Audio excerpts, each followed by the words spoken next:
এই প্রথমবার জেফা ইন্টারন্যাশনাল থেকে আমি একটা শাড়ি অর্ডার করেছি।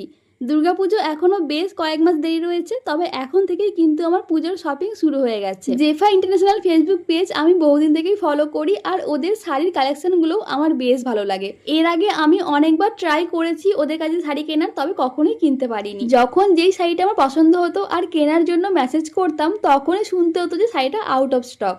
আসলে ওদের শাড়িগুলো এতটাই ফেমাস যে শাড়ির ভিডিও আপলোড করার সাথে সাথে শাড়িগুলো সেল হয়ে যায়। সেই কারণে একটু পরে মেসেজ করলেই শুনতে হয় আউট অফ স্টক।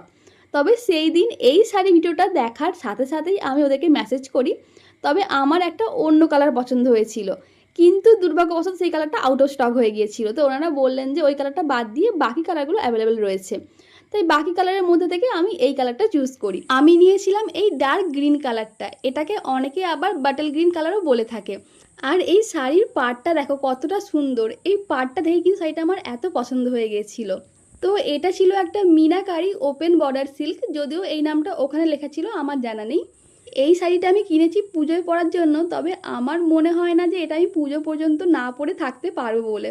আসলে শাড়িটা এত মনে ধরেছে আমার যে এই শাড়ির প্যাকিংটা খোলার পর থেকেই মনে হচ্ছিল কবে পরবো আর কবে পরবো। তো তোমাদের আমার কেনা এই শাড়িটা কেমন লাগলো জানিও। তো চলো আজকের মতো টাটা, দেখা হচ্ছে খুব শীঘ্রই নেক্সট ভিডিওতে।